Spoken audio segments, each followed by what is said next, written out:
Hello guys, स्वागत है आप सबके इस यूट्यूब चैनल में। दोस्तों, आज हम बात करने वाले हैं BSc part 1 and BSc part 2 के जितने भी छात्र एवं छात्राएं सब है वो दोनों सेम छात्रों के लिए वीडियो काफ़ी हेल्पफुल होने वाला है। दोस्तों, इसी तरह का वीडियो पाने के लिए आप इस चैनल को सब्सक्राइब कर लो और साथ में बेल आइकन का घंटी भी दबा ले, ताकि मैं कोई भी वीडियो डालेता आपको नोटिफिकेशन समय टू समय मिलता रहे।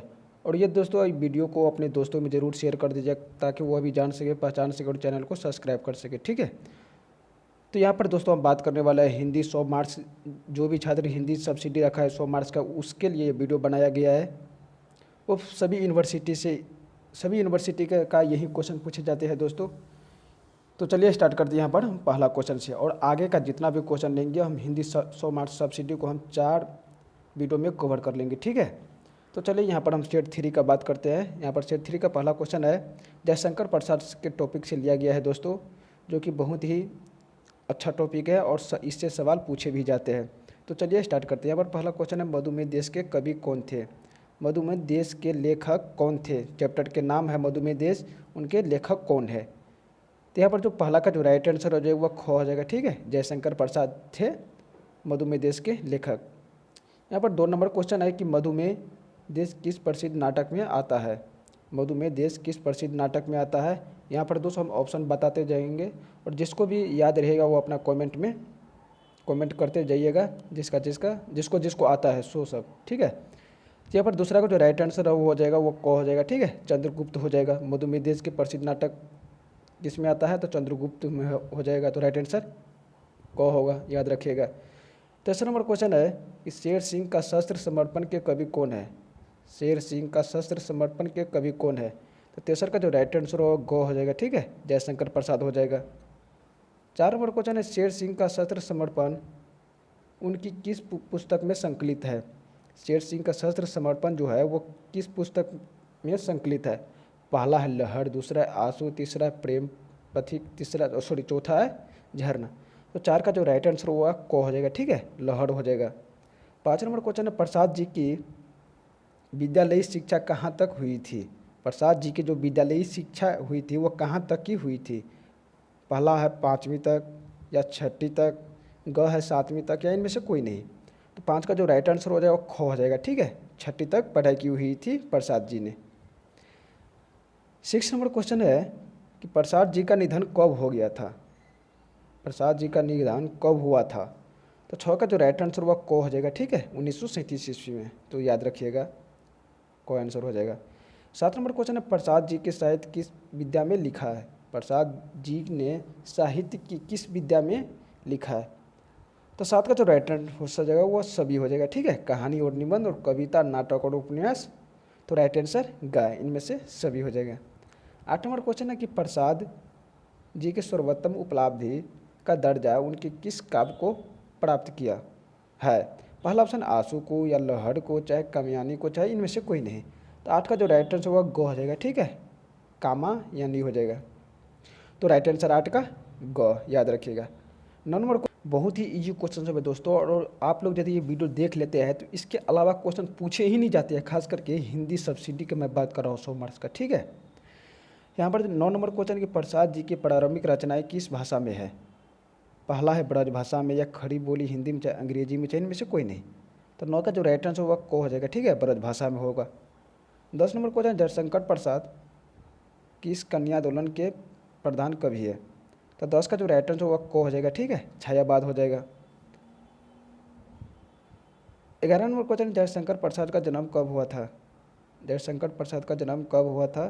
तो 11 का घ आंसर हो जाएगा। ठीक है, 1889 ईस्वी में हुआ था जयशंकर प्रसाद जी का जन्म, 1889 ईस्वी में, तो याद रखिएगा घ। 12 नंबर क्वेश्चन, हिमाद्री त्रिंग श्रिंग से कविता के रचनाकार कौन है? तो 12 का जो राइट आंसर होगा गो हो जाएगा। ठीक है, जयशंकर प्रसाद थे हिमाद्री त्रिंग श्रिंग के कविता के रचनाकार। 13 नंबर क्वेश्चन, हिमाद्री त्रिंग श्रिंग से कविता प्रसाद जी के किस नाटक में संकलित है? तो 13 का जो राइट आंसर होगा ख हो जाएगा। ठीक है, चंद्रगुप्त हो जाएगा। 14 नंबर क्वेश्चन है कि जयशंकर प्रसाद जी की कविता चिंता उनकी किस कृति का अंश है? पहला ऑप्शन है कामायनी, दूसरा है चंद्रगुप्त, तीसरा है आंसू, चौथा है लहड़। तो 14 का जो राइट आंसर होगा को हो जाएगा। ठीक है, कामायनी हो जाएगा। और उनके कुछ प्रमुख रचनाएं भी है दोस्तों, तो आप लोग याद रखिएगा। जयशंकर प्रसाद जी की जो प्रमुख रचनाएं थी वो हिमांदी त्रिंग श्रिंग से थी, लहर से थी, और सेठ सिंह का शस्त्र समर्पण से थे, और आंसू से, और मधुमेह देश से थे, और चिंता से थी। ठीक है, ये कुछ जयशंकर प्रसाद जी के कुछ रचनाएं दिए हुए हैं। अब देखते हैं दोस्तों दिनकर चैप्टर से देख लेते हैं। तो यहाँ पर दिनकर चैप्टर से पहला क्वेश्चन है कि दिनकर जी का जन्म कब हुआ था। दिनकर जी का जन्म कब हुआ था? तो पहला का जो राइट आंसर हुआ 1888 ईस्वी में दिनकर जी के जन्म हुए थे। ठीक है, तो याद रखिएगा दिनकर जी का जन्म कब हुआ था, तो 1888 ईस्वी में। राइट आंसर क होगा। 2 नंबर को कि दिनकर जी के अनुसार निम्नलिखित में कौन सा मनुष्य का श्रेय नहीं है। दिनकर जी के अनुसार निम्नलिखित में कौन सा मनुष्य का शरीर नहीं है। तो दूसरा का जो राइट आंसर होगा वो ग हो जाएगा। ठीक है, आग्नेय विद्या वृद्धि हो जाएगा। तो राइट आंसर दूसरा का घ।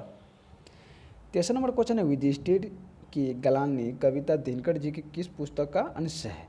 तो तीसरा का राइट आंसर होगा ख हो जाएगा। ठीक है, कुरुक्षेत्र से होगा। 4 नंबर क्वेश्चन है कि गीत अगीत कविता किस पुस्तक में संकलित है। गीत अगीत कविता किस पुस्तक में संकलित है। पहला ऑप्शन है नील कुसुम, दूसरा है रसवंती, तीसरा है समाधानी, और चौथा है उर्वशी। तो 4 का जो राइट आंसर होगा ख हो जाएगा। ठीक है, रसवंती हो जाएगा। तो राइट आंसर ख, याद रखिएगा 4 का। 5 नंबर क्वेश्चन है युधिष्ठिर को गलानी क्यों हो रही है। युधिष्ठिर को गलानी क्यों हो रही है। तो 5 का जो राइट आंसर होगा वो घ हो जाएगा। ठीक है, युद्ध जन विध्वंस देखकर। 6 नंबर क्वेश्चन है दिनकर जी को निम्नलिखित में कौन सा उपनाम दिया जाता है। दिनकर जी को निम्नलिखित में कौन सा उपनाम दिया जाता है। तो 6 का जो राइट आंसर होगा वो ख हो जाएगा। ठीक है, वर्तमान में बेताली। तो राइट आंसर 6 का ख हुआ। 7 नंबर क्वेश्चन है अज्ञेय किस नई काव्य धारा के प्रवर्तक माने जाते हैं। तो 7 का जो राइट आंसर होगा वो ग हो जाएगा। ठीक है, प्रयोगवाद होगा। तो याद रखिएगा 7 का ग। 8 नंबर क्वेश्चन है दिनकर किस काल के कवि थे। दिनकर किस काल के कवि थे। ये दोस्तों बहुत ही इजी क्वेश्चन और 12th एग्जाम में ये भी पूछे जा चुके हैं। तो 8 का जो राइट आंसर होगा गो हो जाएगा। ठीक है, छायावादेतर काल के थे। तो राइट आंसर गो होगा। 9 नंबर क्वेश्चन है दिनकर किस काव्य धारा से संबंध है। दिनकर किस काव्य धारा से संबंध है। तो 9 का जो राइट आंसर होगा दोनों से हो जाएगा। ठीक है, छायावाद या प्रगतिवाद से। तो राइट आंसर ग, दोनों हो जाएगा। 10 नंबर क्वेश्चन है कि दिनकर का जन्म कहाँ हुआ था। दिनकर जी का जन्म कहाँ हुआ था। पहला ऑप्शन भागलपुर में, चाहे बिहार सिमरिया में, चाहे गोरखपुर में, चाहे इनमें से कोई नहीं। तो 10 का जो राइट आंसर होगा ख हो जाएगा। ठीक है, बिहार। तो बिहार में हुआ था, लेकिन बिहार के किस जिले में हुआ था। तो सिमरिया से हो जाएगा। ठीक है, तो याद रखिएगा 10 का ख। 11 नंबर क्वेश्चन है कि दिनकर जी मुजफ्फरपुर कॉलेज में हिंदी विभाग अध्यक्ष कब बने हुए थे। मुजफ्फरपुर कॉलेज में जो दिनकर जी हिंदी विभाग अध्यक्ष पे जो कार्यरत थे वो कितने ईस्वी में थे। तो 11 का जो राइट आंसर होगा 1950 हो जाएगा। ठीक है, तो राइट आंसर 11 का ग होगा, याद रखिएगा। 12 नंबर क्वेश्चन है कि दिनकर जी भागलपुर विश्वविद्यालय के वाइस चांसलर कब बने। दिनकर जी भागलपुर विश्वविद्यालय के वाइस चांसलर कब बने। तो 12 का जो राइट आंसर होगा वो ख हो जाएगा। ठीक है, 1964 ईस्वी में दिनकर जी भागलपुर विश्वविद्यालय के वाइस चांसलर बने हुए थे। कब बने हुए थे। तो 1964 में वाइस चांसलर भागलपुर विश्वविद्यालय दिनकर जी बने हुए थे। तो 12 का राइट आंसर ख। 13 नंबर क्वेश्चन दिनकर जी की पहली कविता किस पत्रिका से प्रकाशित हुई थी। तो 13 का जो राइट आंसर होगा वो ख हो जाएगा। ठीक है, छात्र सोहर। 14 नंबर क्वेश्चन है कि दिनकर जी ने किस अवस्था में कविताएं की रचनाएं शुरू की थी। दिनकर जी ने जो किस अवस्था में कविता रचना शुरू की हुई थी। तो 14 का राइट आंसर वो ग हो जाएगा। ठीक है, 15-16 साल में जो है तो दिनकर जी ने कविता रचना शुरू की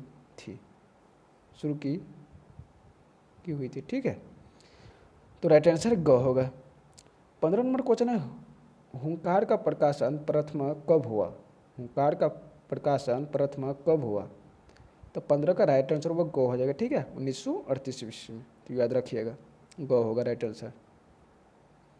16 नंबर क्वेश्चन कुरुक्षेत्र का प्रकाशन प्रथम कब हुआ। कुरुक्षेत्र का प्रकाशन प्रथम कब हुआ। तो 16 का भी यहाँ पर राइट आंसर वो ग हो जाएगा। ठीक है, 1946 होगा। 17 नंबर क्वेश्चन है, रसीम रथी का प्रकाशन प्रथम कब हुआ? रसीम रथी का प्रकाशन प्रथम कब हुआ? तो 17 का जो राइट आंसर होगा वहाँ पर भी ग हो जाएगा, ठीक है, 1953 ईस्वी में